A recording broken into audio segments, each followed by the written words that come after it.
the question was, what do I do if I'm starting to work on all these things for my research paper and I realize that my topic isn't going to be quite what I need it to be to cover, this big of a research paper.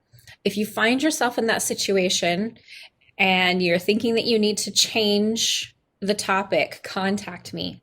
Okay, so we can talk it through so I can make sure that plan B is a topic that will work as well. Okay, so again, the common theme here, keep in contact with me, please. Okay. One of the other things that I just wanted to point out, give you a heads up, make sure that you're paying attention calendar wise. Let me see if I can get us here. A lot of button clicking here. All right, so if you guys pay attention to the academic calendar, you will notice that you have a spring break coming up. Though I kind of feel like you guys probably have that written down on a calendar somewhere. We have spring break coming up. So we meet today, obviously, because we're here. We will meet next week on the 12th, which will be our week 8. But then, I'm looking at my calendar because I'm making sure I'm telling you the right date. On March 19th, there's no class. Okay, there's no class because we have spring break. So kind of keep that in mind. So March 19th, if you try to sign into this class, nobody's going to be here. The class won't be open because it is spring break. Okay. So it's kind of a nice little thing. It's right there in the middle of the semester. Maybe give you the recharge that you need to continue on. Okay. All right. Let me get out of that one. All right. Any questions? You guys need to ask me anything or tell me anything, or have you run into any issues in Blackboard?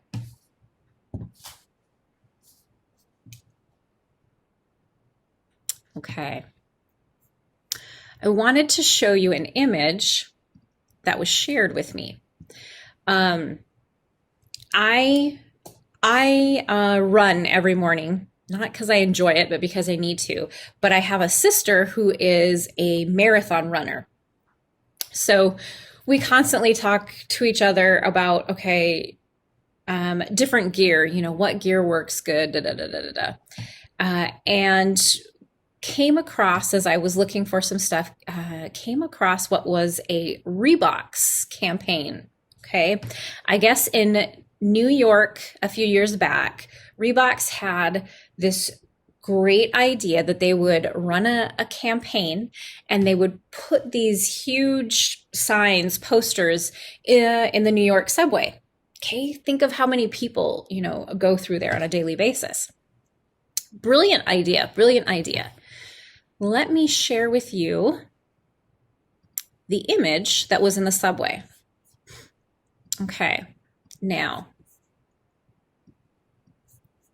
I'm going to let you guys look at this for a moment, kind of look through it and tell me what you think of this ad. Tell me if you see anything that maybe you would have done differently on. Use the chat box if you come up with anything.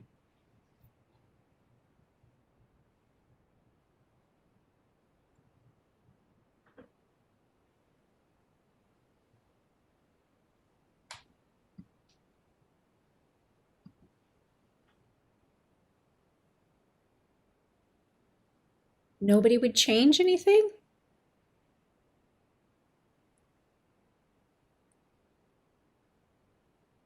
Everything is misspelt. Very good. Everything is misspelt, okay? So it was a genius campaign. It really was. So obviously it was supposed to say everything. So not everything needs to be done in a New York minute, run easy NY. And then they even had, it was like a social media campaign. Like you could text NYC to kind of like share photos of your run, so it was really, really smart. But Unfortunately, all of these were placed, I believe all of them were placed in the subway before anybody noticed that everything was missing the R. Okay. And as a grammar nerd, I probably would put run easy, comma, and Y. I just feel like it needs a punctuation in there. So I just kind of wanted to pop this up here because as we are going through things, when you guys are using PowerPoints we have one last group presentation. So the PowerPoints for the group presentation, make sure you are checking your spelling, your word usage, punctuation, things like that. Because we are going to be getting into assignments here where I'm probably going to drive you nuts with some of the stuff that I point out and go, oh, you missed this, you missed that. So don't be like Reebok. Okay. Make sure you take the time to read through. Feel free to have other eyes read through your stuff. I know I had one student say, well, I don't have anybody that's like really good at English to read my paper.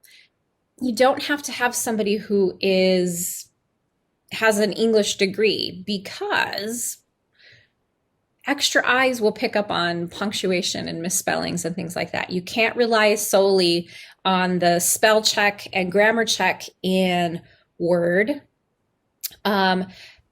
Use the chat box. Let me know. I'm just curious here, you guys. How many of you guys use Grammarly? And I love Grammarly, by the way. So, okay. Just one? Only one person uses Grammarly? Okay. Okay. I just need to take a drink of water really quick. Grammarly is wonderful. Oh no. Sorry, I'm just reading Bailey's comment. They take I haven't heard that one. Well, I'm going to be researching that one now. In any case, Grammarly is wonderful. It has the same type of tools that Word has, in that it will catch, spellings or anything like that. But what I've found with Grammarly is, I don't know if it's the way they have the software set up, but sometimes it actually will tell you to change a word. So let's say you're trying to write the word were, like W-E-R-E, and Grammarly, and Word does it sometimes too, tells you that it needs to be W-E''R-E, which would be incorrect. So don't become too reliant on computer brains. Okay, so that's just a reminder for today, just to be careful. Use your eyes, use somebody else's eyes. Definitely utilize any tools that you can. And out of curiosity, does anybody use anything else besides like Word or Grammarly to help check their work? I'm always curious if there's something new out there. I hadn't heard of anything yet, but okay. If you guys ever stumble across something that can help check your work, let the rest of us know, okay? Let us benefit from the knowledge. All right.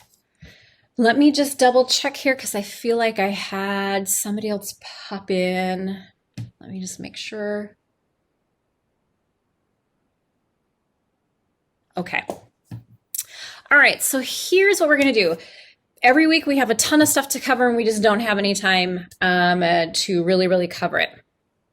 I'm going to take you guys into Blackboard, okay? So I'm going to head into our Blackboard shell.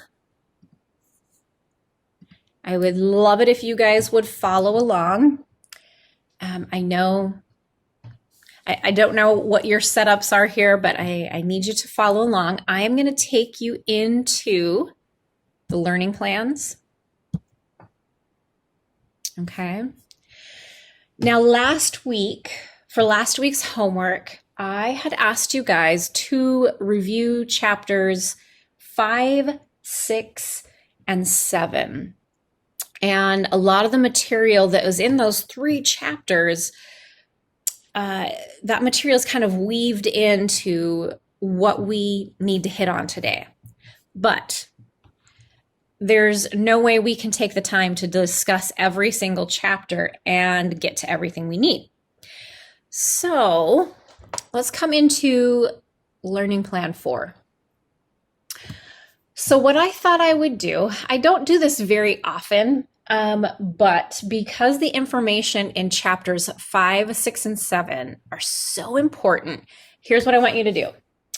I want everybody to take just a minute here and grab your textbooks, okay? Some of you may already have had them out, but if you don't, quickly go grab them.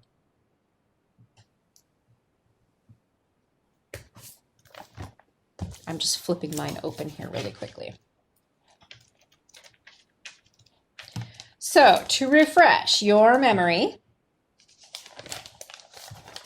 here are my pages, is that annoying?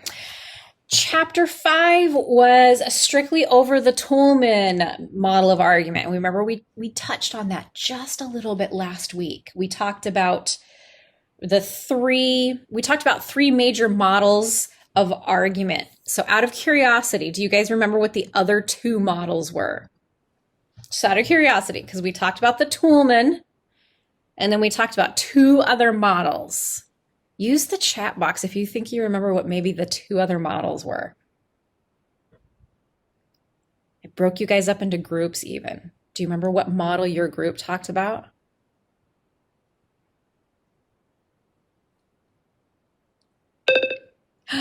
Very good, very good. Okay, I was just gonna say 7 days is a long day. We talked about the Toulmin, we talked about classical argument model, and we talked about the Rogerian model. Do you guys remember which one I said was my favorite? Again, just out of curiosity. I actually have a favorite model. Nope. My favorite model is the Rogerian model, okay? The Rogerian model tends to be my favorite because it is a model style where you're trying to find common ground for everybody. I'm not a very argumentative person. I tend to be like the peacemaker.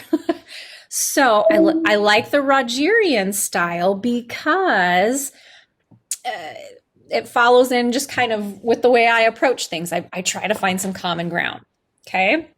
All right. So the three major models: Toulmin, classical, Rogerian. Okay. So chapter 5 talks about the Toulmin model.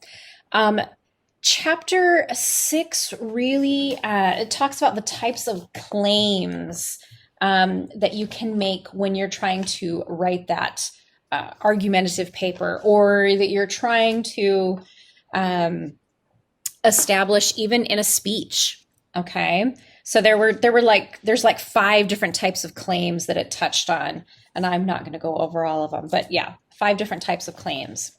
And then chapter 5 talks about the types of proof that you can use either when writing or when giving a speech. Okay. I like chapter 7 because it talks about the ethos and the logos and the pathos. Okay. But what it also touches on that I like is it talks about the different kinds of fallacies. We're going to be hitting on those fallacies today. So that's chapters 5, 6, and 7 in a nutshell. So here's the thing. Because it's so much information, and I want to reward you for hopefully reading/reviewing these chapters, if you scroll all the way down, oh, it's not there yet. It should have made it available for you, but it didn't. You might have to refresh your page if you were in Learning Plan 4. Okay, so everybody should be in Learning Plan 4 right now. At the very, very bottom of Learning Plan 4, I just wrote up a really quick review quiz, okay? And it's a review quiz over chapters 5 through 7. Here's the deal. This quiz is for extra credit, okay? Strictly extra credit. So don't panic if you get anything wrong or whatever. But I wanted to give you guys the opportunity to test your knowledge on chapters 5, 6, and 7. So here is one or two things I need you to know. We're going to take some time now. I'm going to let you guys do this quiz. Don't start it yet. Okay. So one, I will let you use your textbooks because if you're anything like me, you can't just memorize the chapters. And sometimes we put what we think is the most important thing in our notes, and maybe we'd miss something else. So you can use your textbooks. However, here's the kicker. So hopefully you read and reviewed, so you kind of know what concepts are in each chapters, because there are 10 questions. Now all of a sudden I can't remember. There's 9 or 10 questions, but the quiz itself is it's a timed quiz, and it only gives you 10 minutes. After 10 minutes, if you have not completed the quiz, it will time you out and just record what you have. Okay. So first thing I need to do is, does everybody see this chapter review quiz? Is there anybody who cannot find it? Please let me know in the chat box or turn on your mic.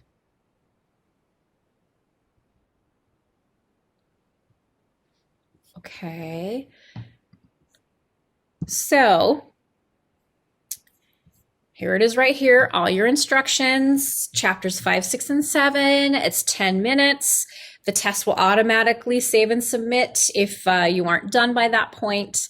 You only get one shot at this, and only those of you who are in class right now actually get this opportunity, because at 12 o'clock today, I think it is, this closes out. So anybody who missed class today missed out on extra credit. Right? Okay. Any questions on what you need to do here?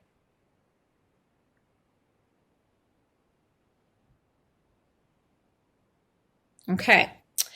Well, I'm going to check in with you guys in about 10 minutes.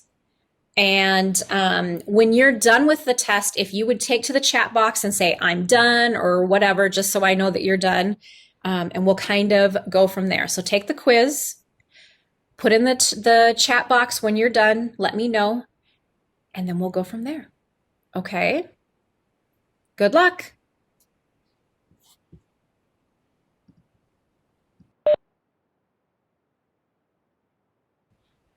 All right. So are there any questions on chapters 5, 6, or 7?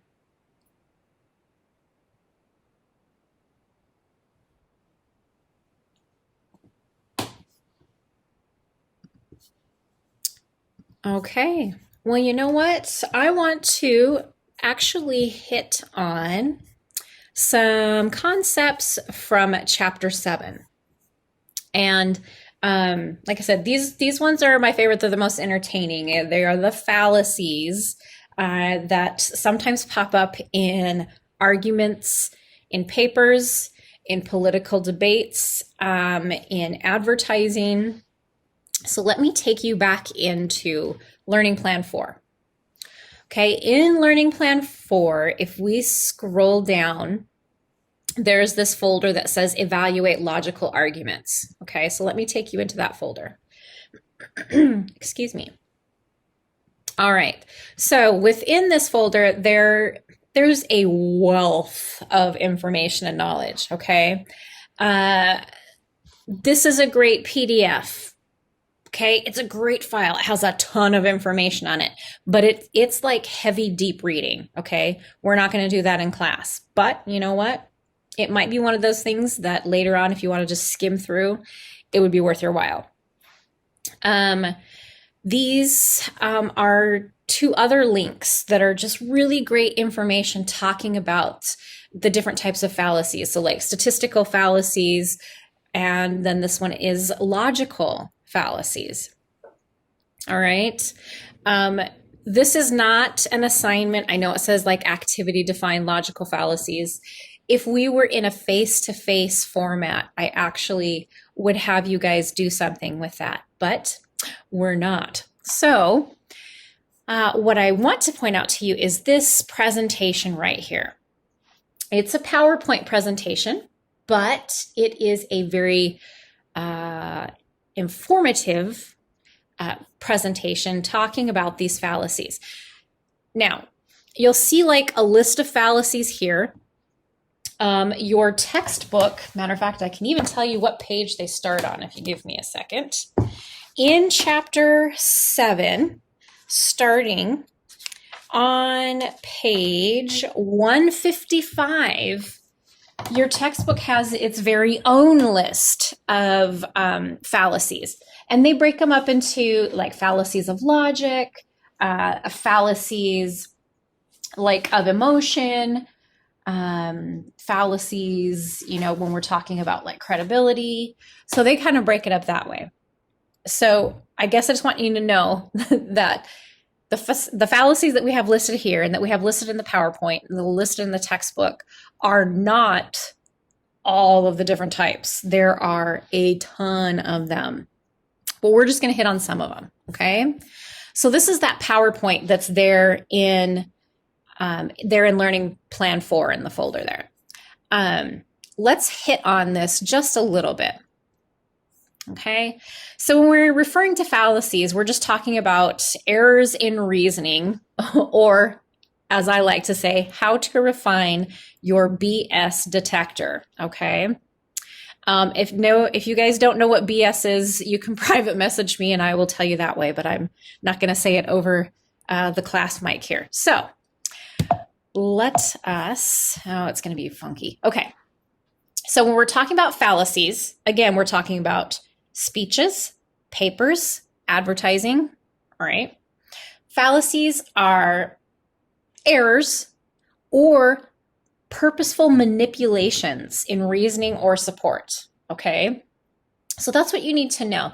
These fallacies happen sometimes by accident, okay? Sometimes whoever commits these fallacies doesn't actually mean to do them on purpose. More often than not, there is a purpose. It is purposeful, okay? So one of them is called ad hominem, okay? This is a claim that's discounted because of some just irrelevant fact about the person making the claim, okay? So just look at this example, because sometimes some of these are hard to understand. So person A, I believe that concealed carry should be illegal. Person B, you are a cop, so of course you think it should be outlawed. So person A, my profession has nothing to do with my, and then person B cuts off, you are too biased to have a voice in this, okay? So for some reason, the arguer takes the fact that the person is a cop to throw off the claim. The fact that the person is a cop has nothing to do with the claim. Okay, so they kind of try to distract you. There is appeal to emotion. That one should be pretty self-explanatory. When we're talking about our logos, pathos, ethos, we're relying very heavily on pathos, okay? We're not trying to use logic at all. We are really, really working on the emotion. Tradition, okay? Oh, the appeal to tradition. Of course we should do that because that's how it's always been done. And we should never change anything, right? Okay, so that's the appeal to tradition. Bandwagon. I don't know about you guys, and you can tell me in the chat box if you want to, but my mom used to use the saying, well, if so-and-so jumped off a cliff, would you do it too? Okay, that was something I heard quite frequently as a child. Same type of theory applies to bandwagon, okay? Bandwagon is basically the popular group is doing it, so it must be the right thing to do, so I should do it too, okay? Begging the question. Assuming a claim or part of a claim is true or unarguable when reasoning. So let's kind of look at this little process of conversation here. Person A, those people are now in America, those people are in America now and should speak English. Person B says, but the United States does not have an official language. Person A, But everyone speaks English here. How are they going to work and buy groceries? Person B, you shouldn't assume that anyone has to speak any language in a country that values freedom above all. Also, wasn't English the language of colonial America's oppressors, the British? Okay, so you can kind of see how they try to throw off by asking a question that really doesn't necessarily have to do with the claim. Okay, so that's begging the question. Biased sample, that one's fairly self-explanatory. Using the chat box, I'm going to put you guys on here. Using the chat box, what does biased mean? Can you guys tell me what that is? What does biased mean? If you could put it in your own words. Might be a hard one. What does biased mean?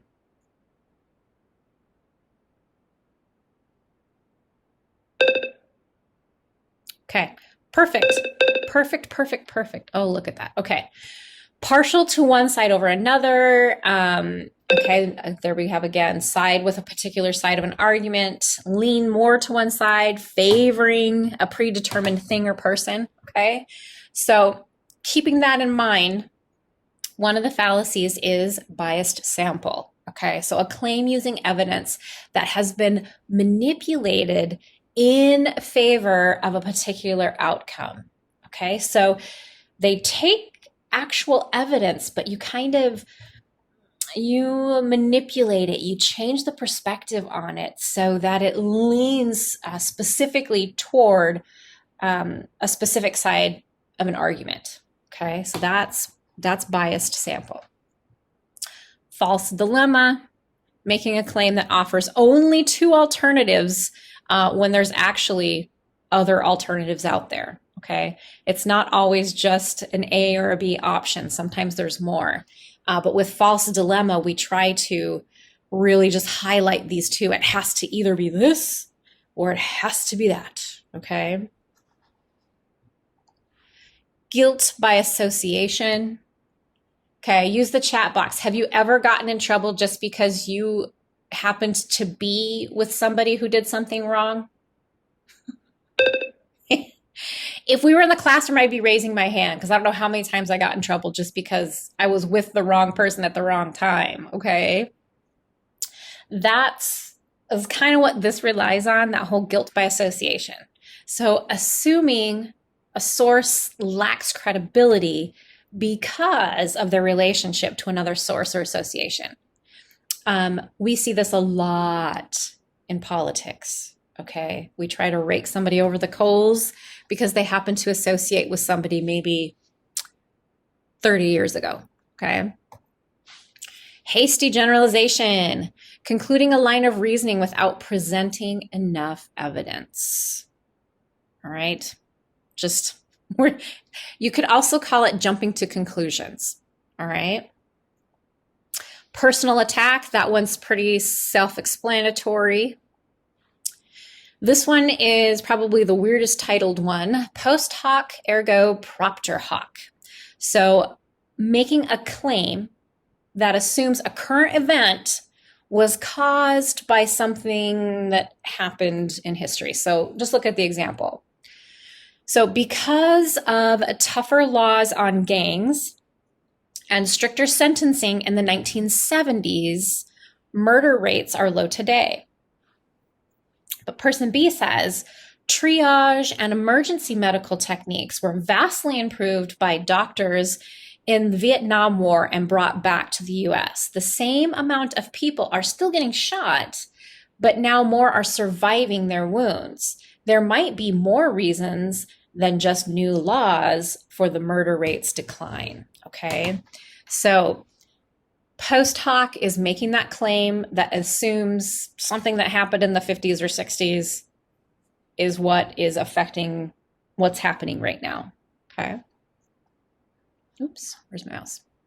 Red herring, reasoning that seeks to divert from issues that are essential to the argument, okay? So This one would be like, so person A says, it's true that this measure would provide a benefit to the majority of people, but we don't want people thinking we're socialists, do we? Person B says, I'm not sure that how we might appear should be a factor when making decisions that affect people's lives. So with red herring, it's almost like, I like the word divert. It's like that fallacy almost distracts you from the argument at hand by throwing things in, okay? Slippery slope. Basically, slippery slope is saying, well, if this happens, then all these other terrible things are going to happen. Okay, so if we don't quarantine everyone right now, this virus is going to kill everyone. Okay. Person B, while it is a serious virus, the current mortality rate is 3%, which would mean not everyone would die. Okay. All right, straw man. Argument that generalizes the source and accuracy of opposing viewpoints to make their own claims sound more acceptable. In real life, does everybody know what a straw man is? Anybody have a scarecrow in their garden? Use the chat box to tell me. Okay. So a straw man in a garden, if it was super, super, super, super windy, what would happen to that straw man? Use the chat box. What would happen to a straw man in a garden in a really, really bad windstorm?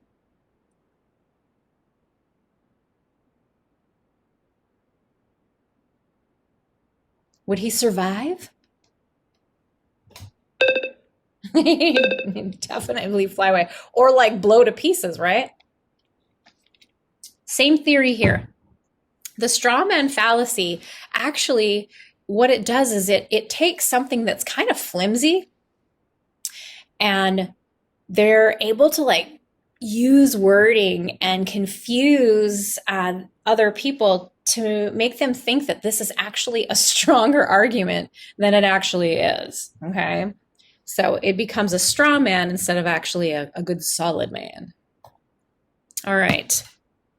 So that PowerPoint is right there in Learning Plan 4 if at any time you guys would like to go back and view it, okay?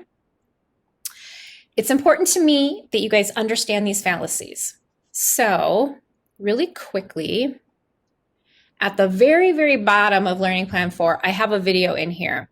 It is a 6-minute video, but I want you to think of those slides that we just went through, and I want you to look at these examples of fallacies from like advertising, politics, popular culture, okay? And really try to pick them out. I believe this video does mention some that are not in our book, but like I said, there's many more out there. So as always, I'm going to play the first couple of seconds, and then I'm going to check in with you guys and make sure that the sound is okay. All right?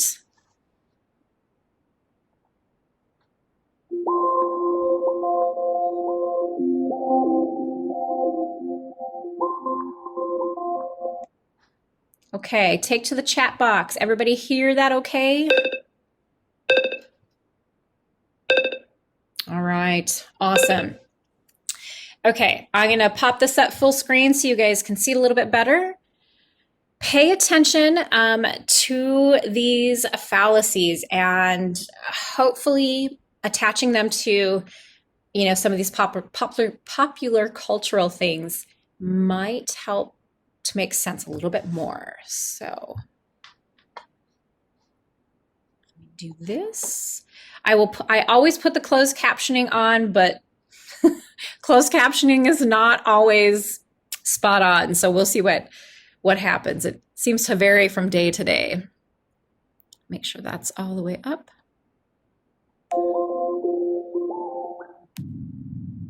Hands-free driving. Cars that park themselves. An automated car driven by a search engine company. We've seen that movie. It ends with robots harvesting our bodies for energy.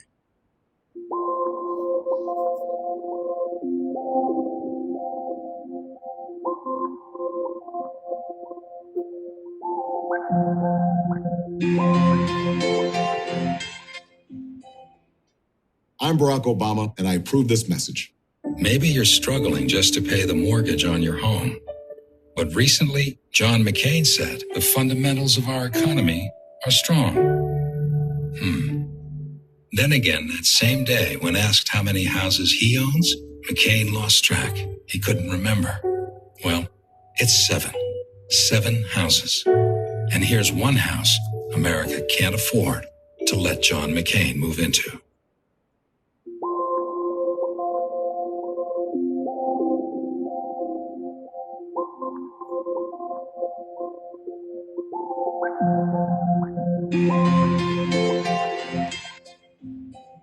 And I'll be brutal. The reason she's a U.S. Senator, the reason she's a candidate for president, the reason she may be a front runner is her husband messed around. Yeah. That's how she got to be senator from New York. We keep forgetting it. She didn't win there on her merit. She won because everybody felt, my God, this woman stood up under humiliation. Right? That's what happened. That's how it happened.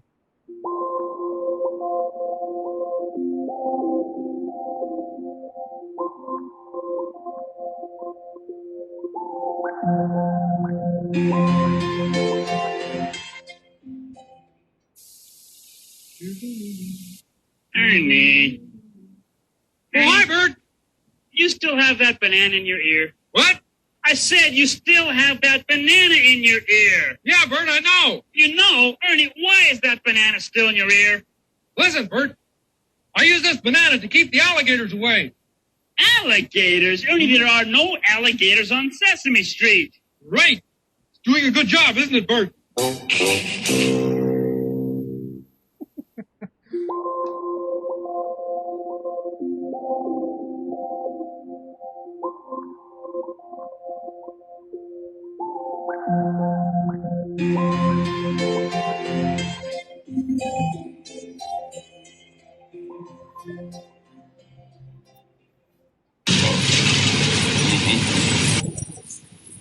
Okay, all right. Now, are we all here?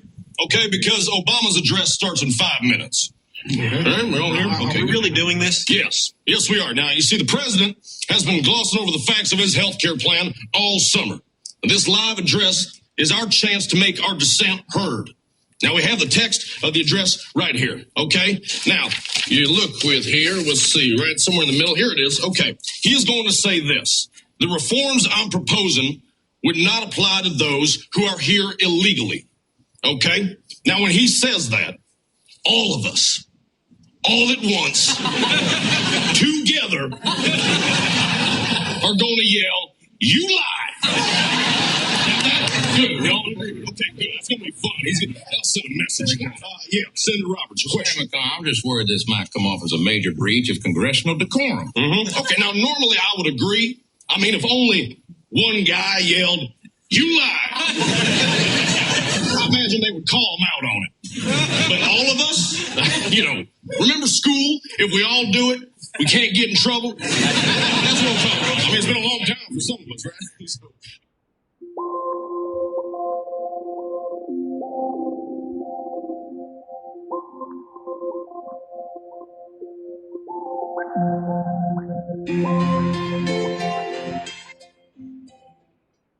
Harold Ford looks nice. Isn't that enough? Terrorists need their privacy. When I die, Harold Ford will let me pay taxes again. Ford's right. I do have too many guns. I met Harold at the Playboy party. I'd love to pay higher marriage taxes. Canada can take care of North Korea. They're not busy. So we took money from porn movie producers. I mean, who hasn't?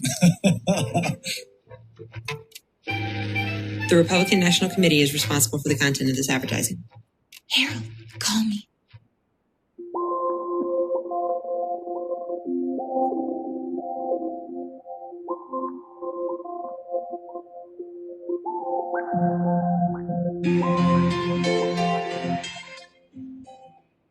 And I know that psychiatry is a pseudoscience.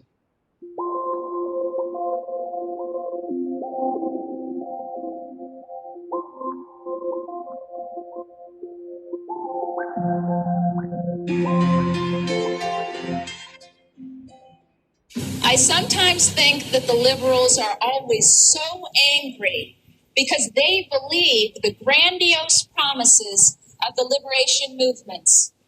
They're disappointed because most women do not wish to be liberated from their essential natures as women.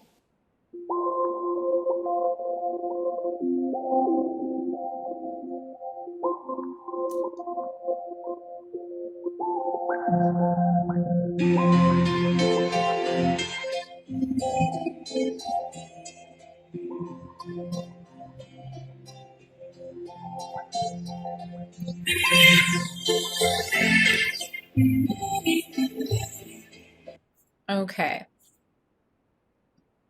So hopefully my giggling in the background isn't too too loud or disturbing. Okay.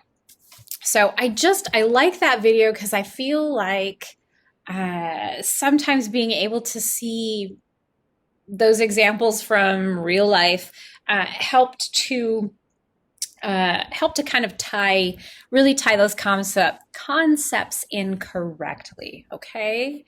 So I want to do couple more things here with fallacies. These are really, really important for you guys to understand because you're going to be doing a lot of research.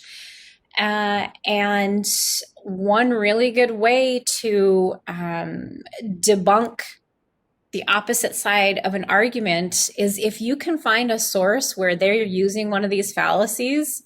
Ooh, I mean, it's kind of like a slam in the face. It's a really, really good way to debunk someone. So what I want to do, you guys know how much of a fan I am of Kahoots.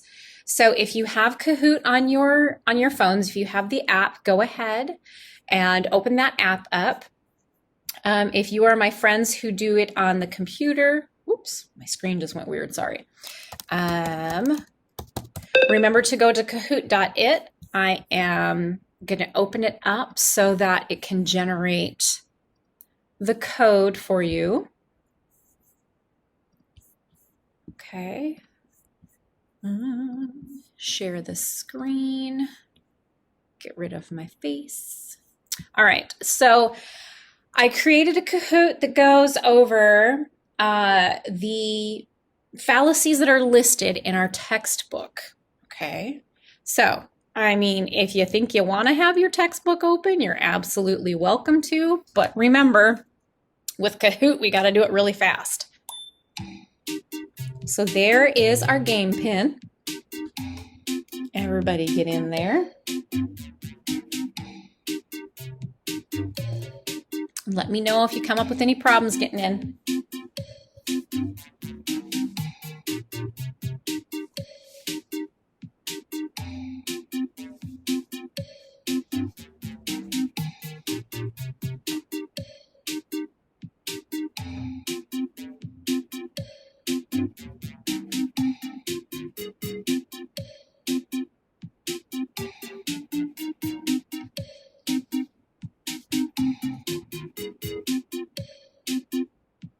Okay, I think we got one more of you.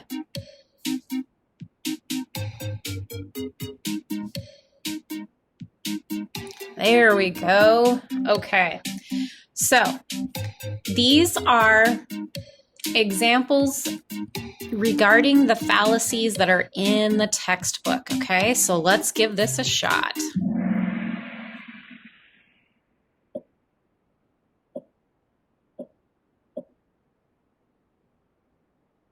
Okay, attacks the arguer instead of the argument. Do you remember which one it is? Which one attacks the arguer?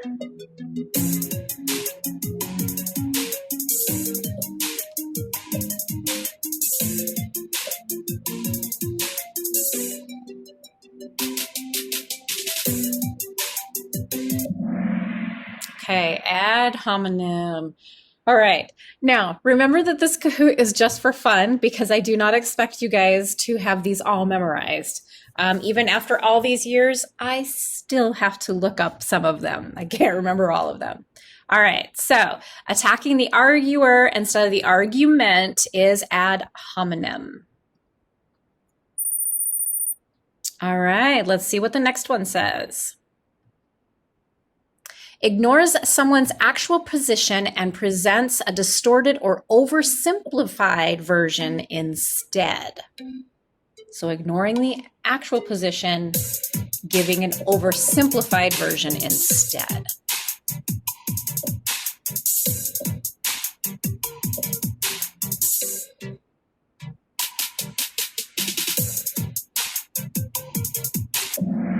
Okay, very good. Straw man. So remember when we said, with the straw man, instead of that good, substantial strong man or woman, we give a strawed version instead. So instead of the strong version, we give the straw version.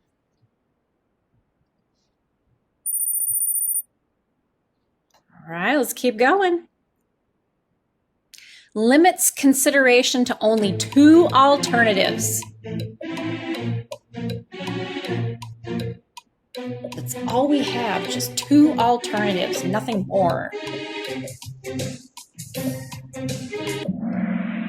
All right, either or.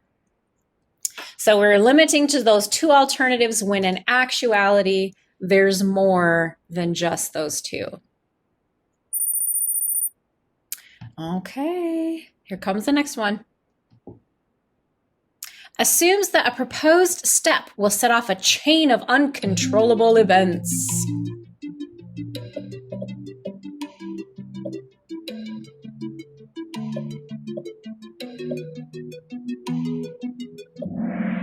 Okay, very good. Remember the first commercial that had shown in the video of the self-driving cars?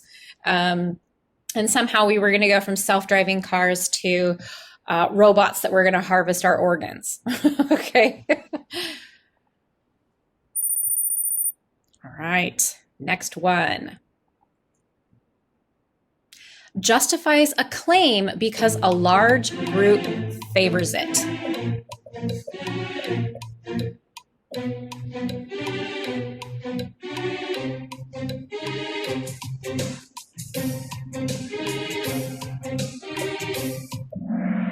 All right, bandwagon. Remember, we got to jump on the bandwagon. They're all doing it. This large group thinks it's a good idea, so it must be a good idea, right? Okay, not any shifting that time. All right, next one. Presents an argument in which the conclusion is assumed in the reasoning. Okay.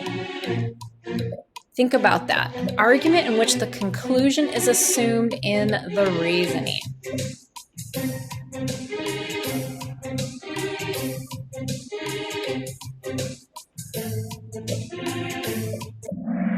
Okay, very good. Begging the question. All right. I'm trying to remember the example that the video had. I think the video had one. Maybe the video didn't. Can't remember. Basically, begging the question, it like throws you off the issue too. You get really confused because it's almost like they point your attention elsewhere. And so it's effective, but got to be careful. Diverts attention from the original issue by shifting to another issue.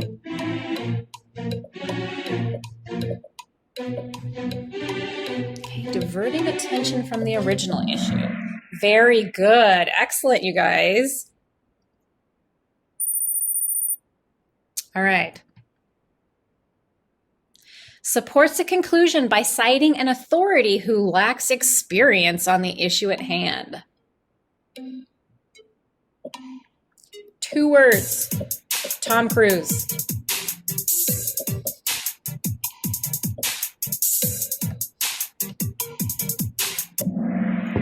Okay. Trying to use the celebrity appeal there, right? Instead of actually going for evidence. Okay. The video had showed Tom Cruise talking about psychology, right? Okay, let's keep going.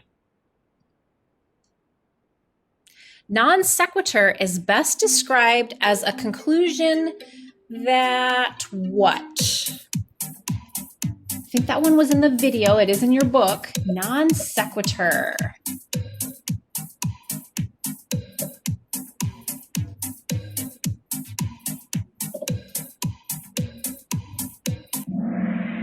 Okay, that does not relate to preceding statements. In your textbook, it's worded like non sequitur actually is Latin for it does not follow. Okay, so it does not relate to the preceding statements. It's a diversion tactic. All right, just a few left here. When an arguer creates a false sense of need, typo, where none exists. I'm hoping you can get this one.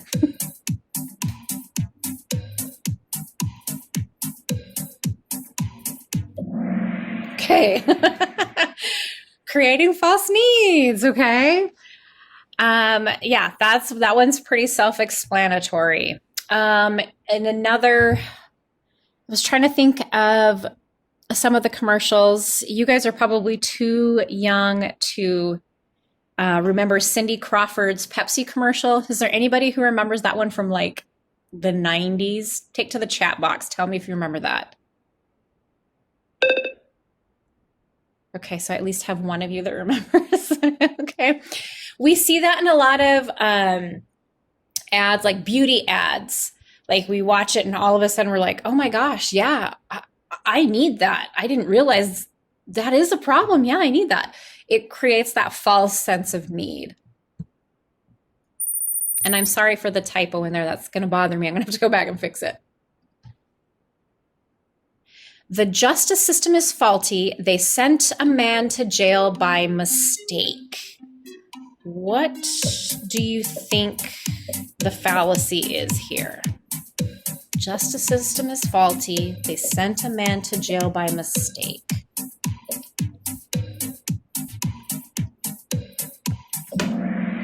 Okay, very good. Hasty generalization. Now, mistakes happen, right? It doesn't mean that the justice system is necessarily faulty, but that they did make a mistake, okay? But maybe that the justice system isn't as a whole completely a lost cause. Okay, I think this is the last one. Get your sexy back by drinking Coca-Cola Zero.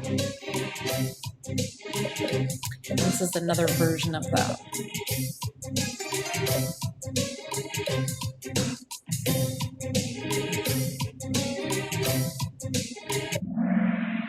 Okay, post hoc. So that one is in your textbook as well. And basically post hoc is short for post hoc ergo propter hoc, which I had shown you on that slide. And what it does is it translates as after this, therefore because of this, okay? So yeah, I guess the Cindy Crawford one would actually probably work for that one too. So basically, just because you do this, it's saying this is gonna happen. So if I drink Coca-Cola Zero, I'm gonna be sexy, right? I'm gonna get my sexy back.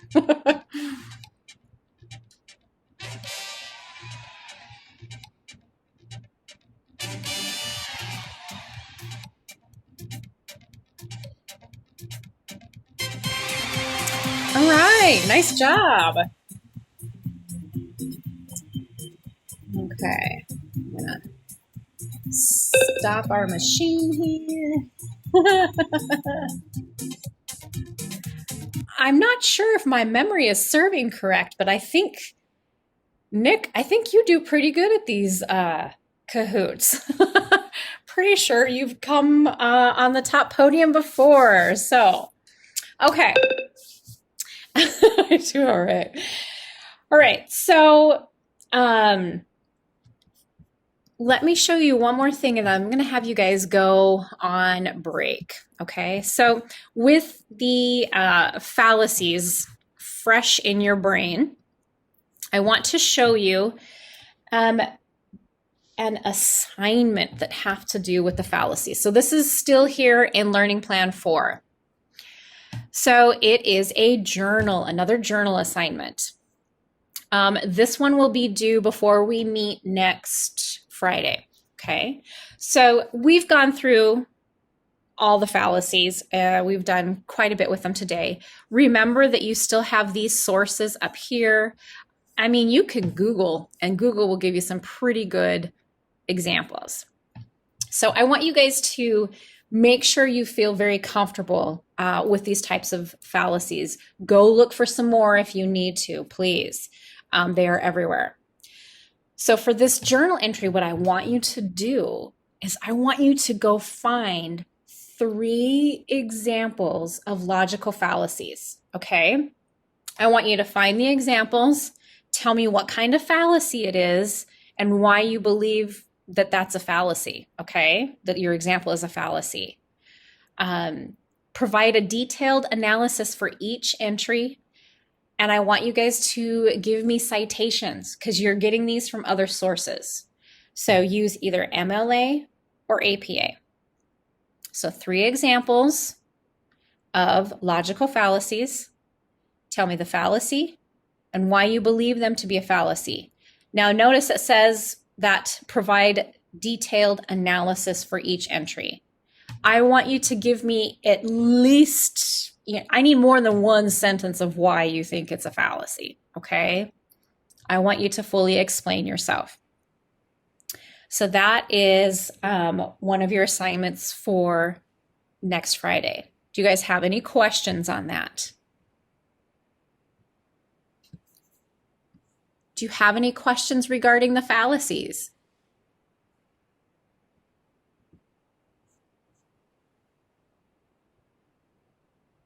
Okay. Well, let's do this. I'm going to give you guys about a 12-minute break, and then we will jump into our next thing. So I'll get a timer going. We'll do 12 minutes. All right, so break time. See you in 12 minutes.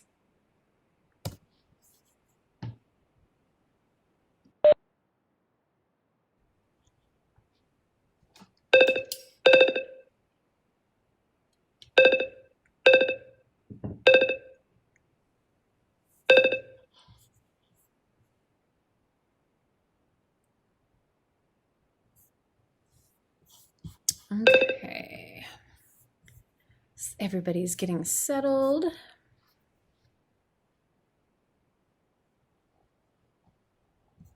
All right, awesome. Excuse me. Okay, so we're gonna switch gears just a little bit. Because this is English Comp 2, I have to assume that you guys have taken English Comp 1. Take to the chat box though, and let me know if you remember how to do an annotated bibliography. Give me a yes or no. Do you remember how to do an annotated bibliography? Meh. Okay. All right. I'm just reading through them all.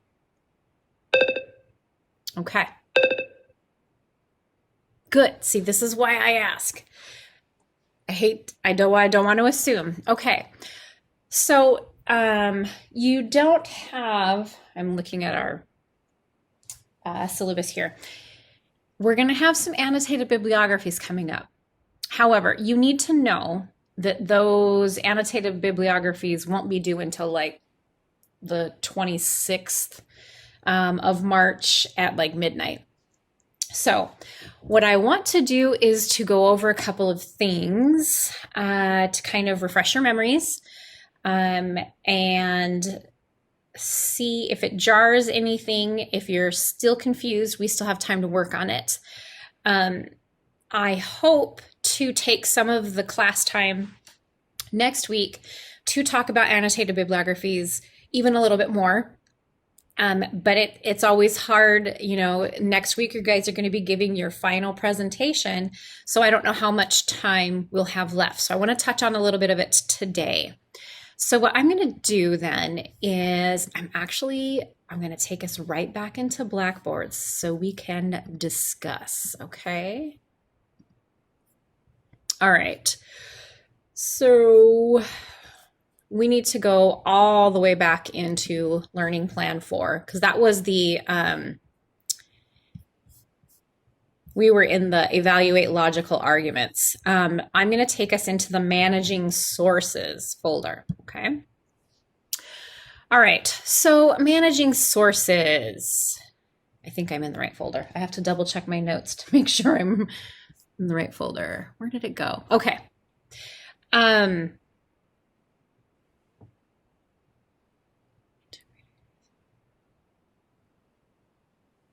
is it at? Okay. So in this folder, there is this document here, and it's called the Note Card Lecture. I'm going to open this up because, excuse me, I think this is an amazing document. Okay. It's one that I actually want you guys to come back to because it's just that good. So I'm going to bore you a little bit and I'm actually going to read through some of this stuff. You know, by now, hopefully everyone has the topic for their persuasive research paper. Okay. I know that some of you may be switching, which is okay. But hopefully you have that general idea. And of course, you know, the next step is to look for our sources. Now, you guys did the assignment. It was due actually this morning before class. You did the thesis and argument map. So let me kind of pause for a moment and tell you I am behind in grading. I apologize. I usually try to have everything graded before we start our next class, and I am behind. So I absolutely apologize. My goal is to, by the end of today, I'll have all of that graded. So like your thesis and argument maps graded by tonight. Okay. I'll give myself till tonight. Excuse me. So since we've gone through that point, now we're going to look for sources. And I'm hoping that at this point in your academic career, you're somewhat comfortable finding sources. Remember that you guys can get sources through the NWTC library. Remember, like EBSCOhost. What was the cat one? I don't know. Basically, EBSCOhost is the big one that you guys are able to get through and find those scholarly journals, those scholarly pieces, so we know that they're credible. I mean, we can still find sources online that are credible, but we want to make sure that when we're looking for sources for our paper, that you're finding sources that they complement your point of view, as well as give that opposite point of view too, because you need to address both sides. And you need to show some credible sources, okay? Now, you want to make sure that you're finding sources that represent like ideas in major media outlets, political parties, special interests, okay? Hopefully, when you went through the argument map, you were able to kind of come up with the viewpoints that you wanted to address, okay? So when we're looking for sources, we are trying to find the ones that are credible. So typically we want the peer-reviewed, we want things that are written by experts. Now, we always say experts, not journalists, okay? That's not to say that journalists don't have their merits, but we want to hear from the experts, right? I mean, if we had to have somebody to back us up, we want an expert to back us up. So we want to make sure we have them by experts, published by like established, objective, trustworthy outlets, okay? Primary research, do you guys remember the difference between primary and secondary research? I don't know if you guys remember the difference there. Primary research is firsthand knowledge. Okay, secondary research is knowledge that's being, well, for lack of a better word, regurgitated by somebody else. Okay. So always looking for the credibility for your viewpoint and the opposing viewpoint. If you're writing your paper and you're trying to talk about the opposing viewpoint and the only sources that you're using in regards to the opposing viewpoint are just like trash resources, it actually makes you look worse. Okay, so keep that in mind. All right, so use that NWTC online resource search. So take to the chat box. Is there anybody in here that can't remember how to get to like EBSCOhost from the NWTC library online? Even if you have to private message me in the chat here, let me know, because I want to make sure everybody remembers how to get there.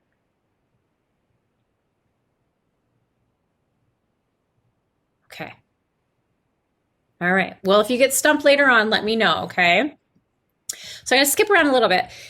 Here is what happens sometimes when you guys go to try to find a lot of sources. You're going to have, quite a few sources for your research paper. So you need to be able to keep track of your sources. On more than one occasion, I've had students that find this amazing source and they write down the quote and then they forget where they found the source. And it's like they can never go back and find it again. And because of it, then they have to omit this quote that was amazing, that would have just made their paper so strong. So make sure you're keeping track. Now, if you notice, the name of this document was the note card lectures, okay?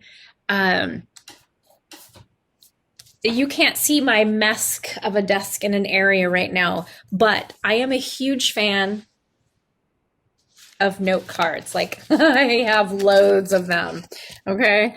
These are the ones that I've written on just in the past couple of classes that we have.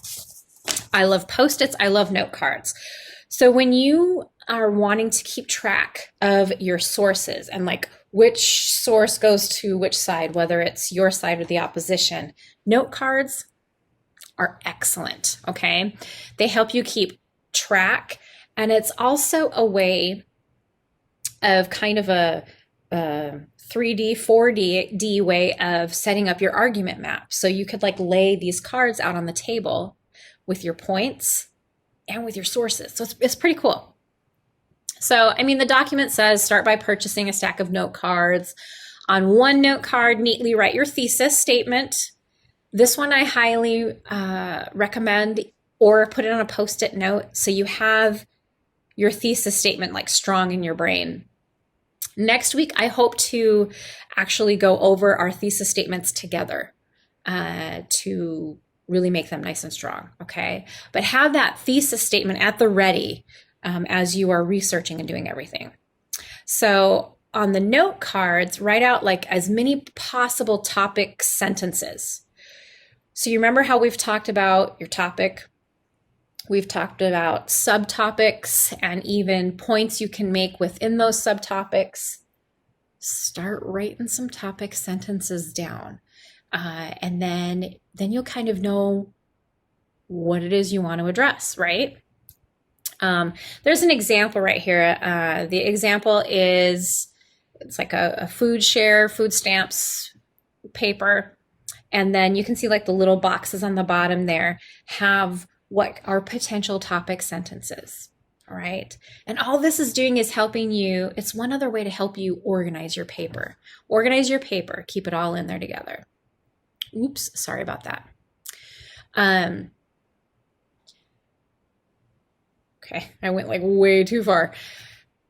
So in this document actually is a library link. So if you ever get stuck, the library link is right there. So if you find a quote or a statistic or something like that, that maybe has to deal with that topic sentence or that idea that you want to address in that paragraph, you can put it all on one note card, okay? So they give like some sample note cards, okay? If you find the sources through the NWTC library, we're very fortunate and the citation is already generated for you. Woohoo! If you find the source online somewhere, then you might need to use something like Citation Machine or NightCite or EasyBib. Those are like the top 3 to help you generate a citation, okay? So keep track of your citations and then keep track of the quotes that you want to use within the articles that you find, all right? So, eventually maybe you'll have like note cards for every topic sentence, and then you're going to be able to spread them all out. Now, this probably sounds like a lot of work, right? If you are a visual learner, this is excellent because you don't have to worry about like copying and pasting and doing stuff all over. It's literally right there in front of your face. So you just kind of move the cards around however you want to organize it. So that's kind of why this is a really cool technique, okay? Maybe this won't work for everybody. But I highly suggest that you are keeping track of your sources and you are keeping a track of the outline of your paper, okay? So, yeah. I just wanted to show you the note card, okay? How the note card could play such a very, very strong role in your paper. All right, so let's touch on a couple of things. Research is extraordinarily important. The annotated bibliography, even though you're working on a separate writing assignment, the annotated bibliographies will later on be applied into your research paper. So everything that we're kind of doing with the annotated bibliography and those type of assignments are helping to write your research paper, okay? So I just want to show you a really, really quick video. Okay, we're gonna watch this video that says integrating research into your paper. Okay, we're gonna make sure some of these things are very fresh on your mind. So let's load this up. Take a couple of seconds.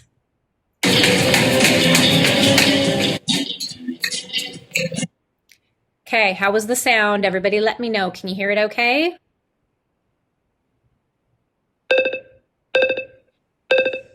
All right. Okay, so this video is integrating research into your paper. Ugh, we got to get rid of this window. That's annoying.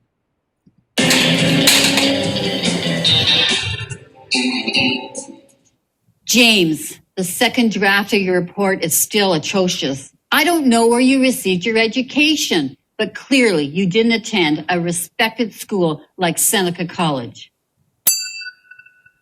All you've done is add the word laser here and there and a definition which is clearly copied word for word from Wikipedia.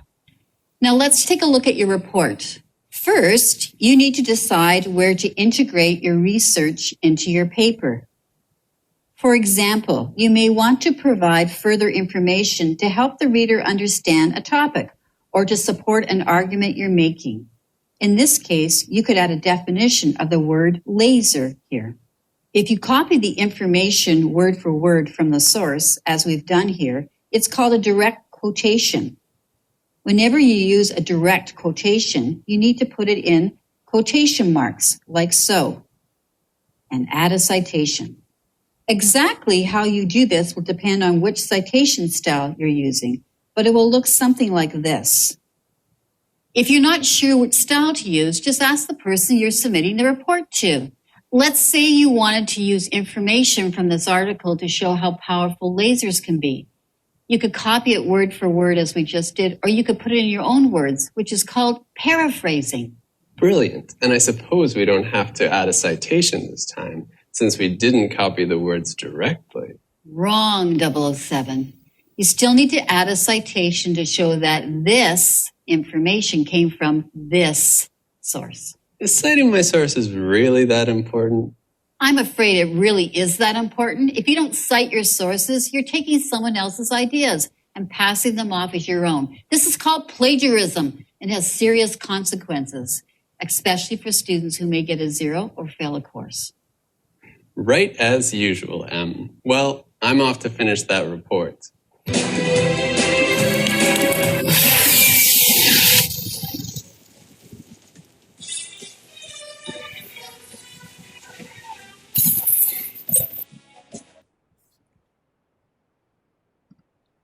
Okay.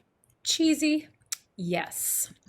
But we're trying to shift our focus here and really think about our sources. So, with your annotated bibliography, you're finding sources and ones that you are pretty sure that you can use in your paper.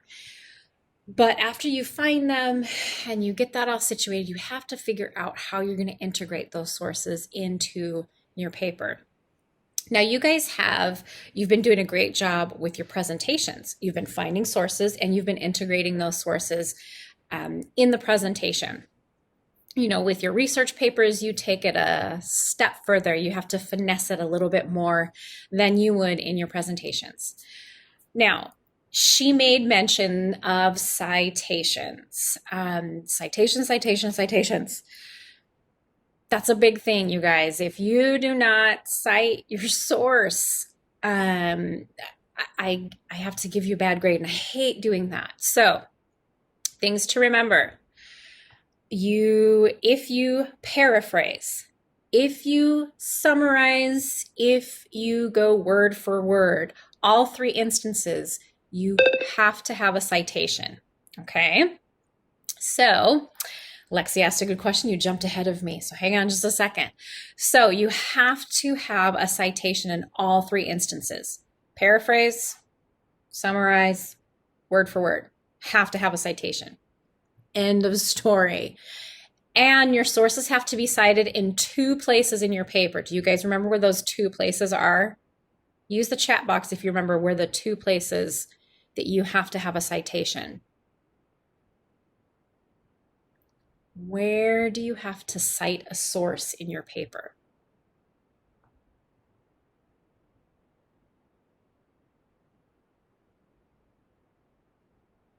So either nobody remembers or everybody's afraid to answer. Okay, the 2 places you have to cite. Isn't it inside the sentence that you're using it and then at the very end in like your works cited area? Yes. If we were in class, I would throw a starburst at you. Well, not at you, to you. There we go. Change my wording. Okay. Yes, those are the 2 places. So you have to have an in-text citation, depending APA or MLA, either within the sentence or at the end of the sentence, within parentheses.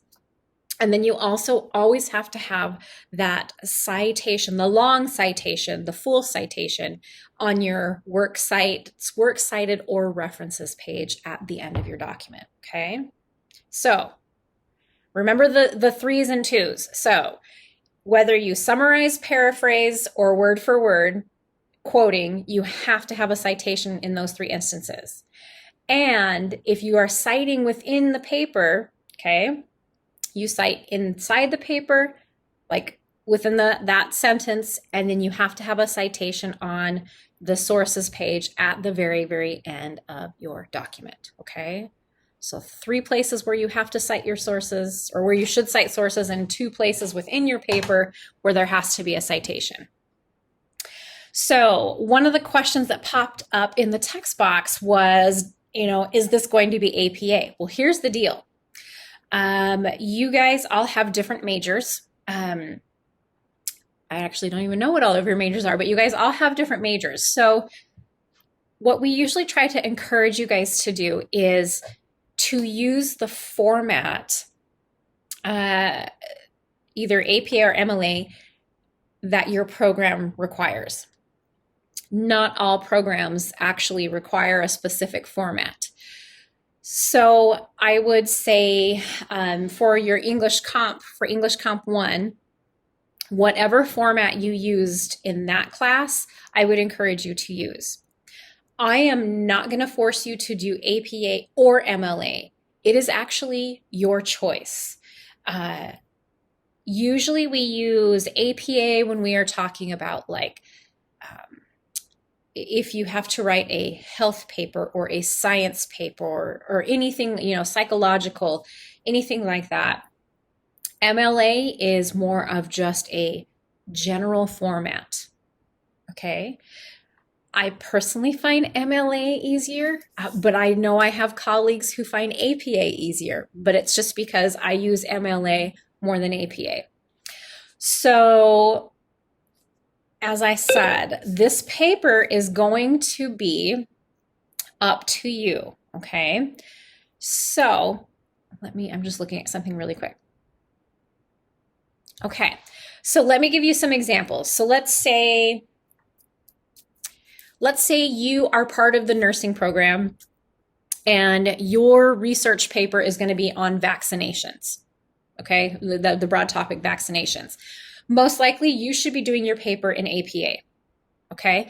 If you are one of my Gen Ed students or like digital media, something like that, you're probably going to want to stick with MLA, okay? And if you're getting started, I just hit my wrist on my table. If you're getting started and you're not positive which format, kind of come to me and we'll figure out which format would be the best format for you, okay? So yeah, the research paper is completely up to you. You get to choose whether it's MLA or APA. When all else fails, go for the format that you're most comfortable with. Okay. All right. Do you guys have any more questions? Any other questions regarding APA, MLA, citing sources, things like that?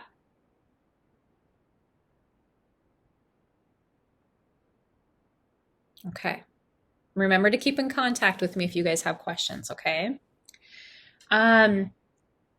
Okay. There's a couple things. I'm looking at my list because I want to make sure that I give you guys all the information. All right. So you guys know that for homework, you have the fallacies journal, which is due next Friday before class. Another part of the homework I'm going to ask you guys to do is to kind of read/review chapter 3. The big chunk of homework that you guys have this week is prepping for presentation 3. Okay. I want to talk a little bit about presentation 3 and how the fallacies and how, MLA, APA citing sources applies to this very last presentation. Okay. All right. I'm going to come back into just the broad Learning Plan 4 folder. And then we're going to go back into the Evaluate Logical Arguments and Activities folder.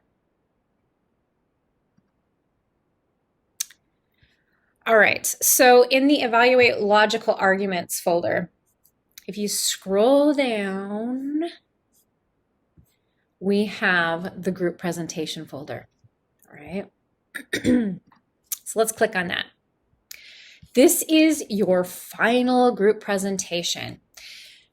Now, this presentation is similar in that it's 10 to 15 minutes. You're still working with a group. You're going to be using concepts that we've talked about in class. You're going to be doing research. But this one's a little bit different. Okay. It is different in that, let me come to the objectives here so we can look at the objectives together. All right. So,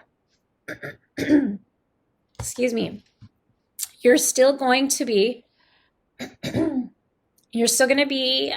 starting your presentation, introducing your topic, letting us know a little bit about it, the relevance of the topic to your audience, talking about its effect on our lives, and even what the exigence is of that topic, okay? Here's where this one gets a little interesting, a little fun too, actually. One of your other objectives with this is to, I need a drink of water, excuse me, is to summarize all the viewpoints on the topic that you're talking about. I'm trying to think of some of the topics that you guys have already talked about. I'm gonna grab my note card. So one of the topics from last presentation was marijuana legalization. Okay, so obviously the two major viewpoints of marijuana legalization are those who want to legalize it and those who do not, right? So you're going to summarize those viewpoints of your topic. Then what you're going to do is you're going to do some researching on the issue, but you're going to use, and you're reading this correctly, you're going to use non-credible sources. Sources that if you put like in your research essay, I would be like, what are you doing? You can't use these, okay? Wikipedia, right? Wikipedia is terrible. So you're going to actually go look for lack of a better word, crap resources, okay? And you're going to showcase the lack of credibility with these sources by analyzing like why the author, the publisher, the format, whatever, why this source does not deserve consideration.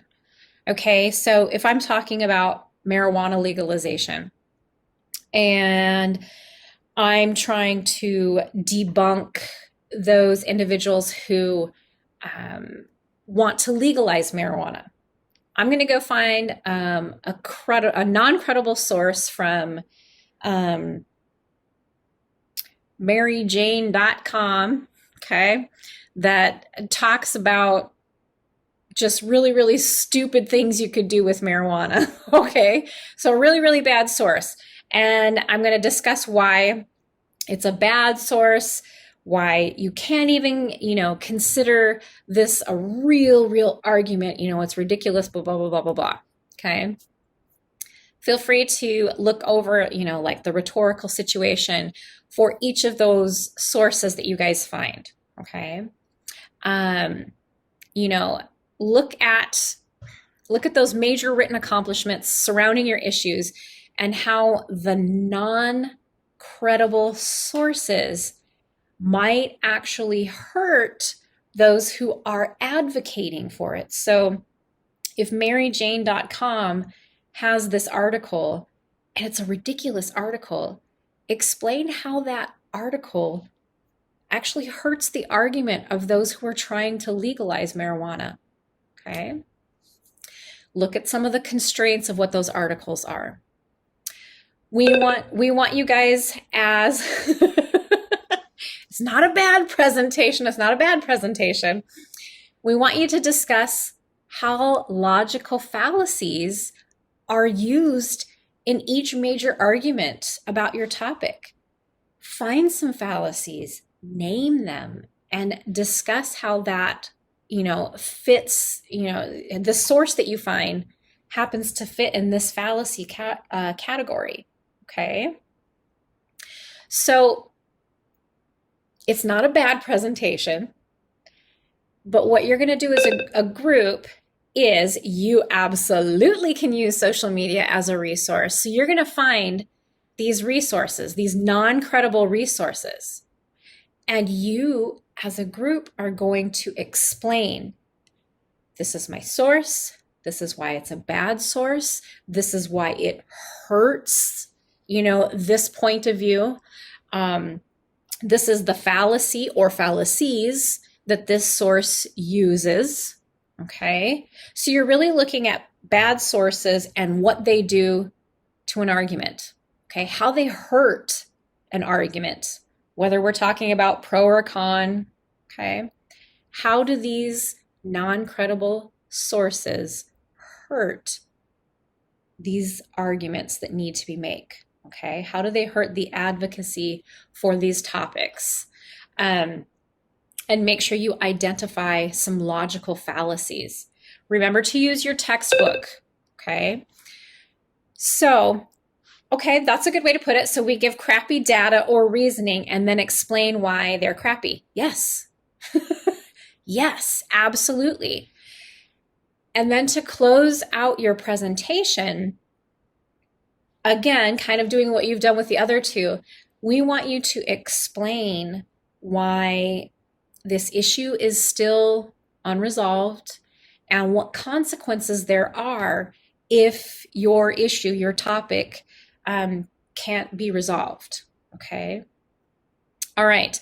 This is kind of weird. So, do you guys have more questions on how this presentation is going to work?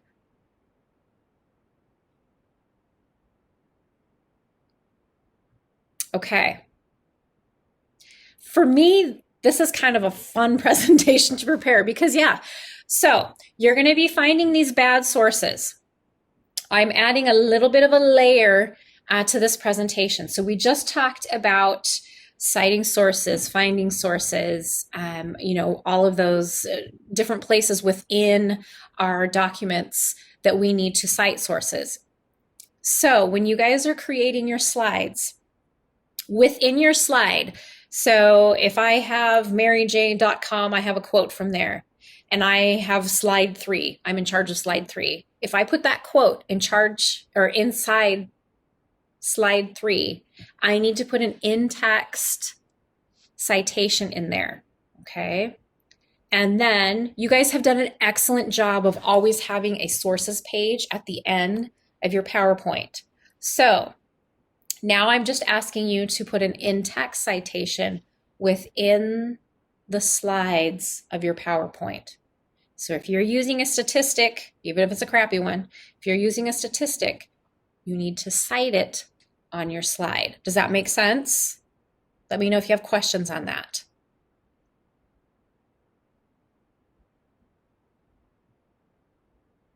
Okay. You guys may end up with questions later on, who knows? Okay, let me scroll down a little bit so I can show you what your very last groups are, okay? So presentation 3, group 1 is Nick, Lexi, and Ulysses, okay? And I don't think Ulysses is here today. So you guys get to be in charge and put out the assignments, okay? Group 2 is Bailey, Ella, Beatrice, and Alexis. Group 3 is Justin, Angela, Jasmine, and Alexia. You guys will notice I have not assigned any topic for this presentation. As a group, you guys are in charge of deciding your topic, okay? My only request is that you don't use a topic that has already been used, okay? The goal here is to have 3 different topics. It's a little bit easier in a classroom to prevent 2 groups using the same topic, so we'll see how this works. So what I'm going to end up doing is we have 50 minutes left of class. I'm going to put you guys into your groups, breakout groups. As a group, I want you to discuss what you would like your topic to be, okay? Even though you're finding non-credible sources, I still want it to be a serious topic, if that makes sense. Like I don't want you to make light of the presentation in any means. You're still supposed to be serious. It's still academic. What you're doing is you're using your knowledge of being able to identify a credible source from a non-credible source, and your skill at identifying fallacies and how they hurt a topic, okay? So I'm going to put you into groups. You're going to discuss. You're going to figure out what your topic is. So, and then what you're going to do is in your groups, you're going to, I think you raise your hand, and that's how I know to come into your group. So I will go in the order that the hands get raised. So if group 2 figures out their topic right away, I'll pop in and then I'm going to write it down. I actually have a note card with the groups on it, and then I will write your topic on there. So your first thing will be to decide on a topic. Your second thing will be are the points that you want to make and how you're going to break up the presentation. Okay. So as I said, I think group one, I think you're the only one that has anybody missing today. Oh no, wait. We have a couple of groups with somebody missing today. So you guys get to divvy out the assignments to your missing group members. All right. And the links for your PowerPoints are right here with your group lists. Okay, I've tried to put them all in there. All right, does anybody have any question on that part of it?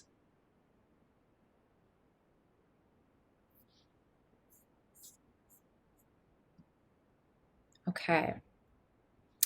So as a group, you're going to discuss, you're going to figure out your topic. I will come in, you have to confirm that topic with me. Okay, I have to know what your topic is. And then once you have your topic, spend some time working on it. If by about, let me look here.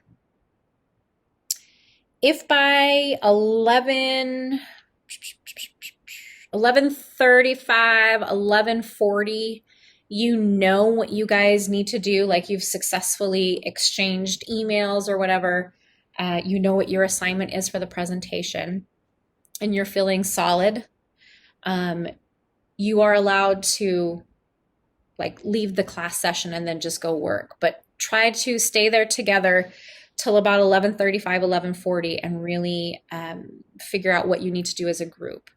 Okay. Okay, any questions? I have to get the breakout groups, and unfortunately, I can't ever do this ahead of time.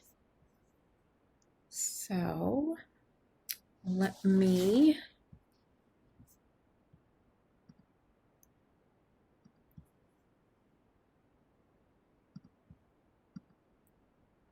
and if you think of any questions while I am getting these set up, please feel free to pop them in the chat box.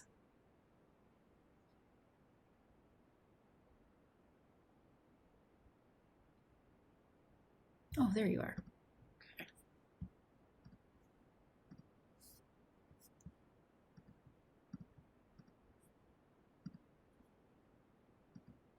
Okay, so as I said, we have two groups with an individual missing from their group. Sorry, that's the luck of the draw. Okay, so I'm going to kick you guys into your breakout groups, discuss on a topic. If you're stumped, feel free to do a Google search for good persuasive speech topics or good persuasive research topics. Okay, feel free to do that. Try to avoid the topics we've already used. Try to avoid like abortion. Abortion's just, the only reason that I say that is because the topic is so broad. So as a general rule for your speeches and for your papers, I tend to discourage you from using that topic. But otherwise, yeah, otherwise free game, okay? So I'm going to put you in your breakout sessions. Raise your hand or whatever that notification is in your breakout sessions, and I will come pop into your group and you can tell me what topic you're thinking of working on, okay? Any questions on the presentation?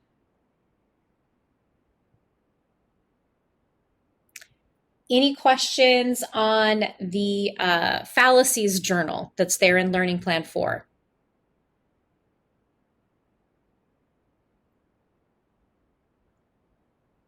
Okay. I will be sure to send out my Friday email that I send out with the homework. It's in the email and it's also listed on the announcements page. So I'll make sure that's itemized so you guys see that and you know what to do. So other than that, work until about 11:35, 11:40. And then at that point, you can feel free to slip out and work kind of on your own. Okay? Okay. Well, I'm going to let you guys get to your groups then. All right. And if I forget to tell you in your groups, make sure you have a great weekend and a great next week.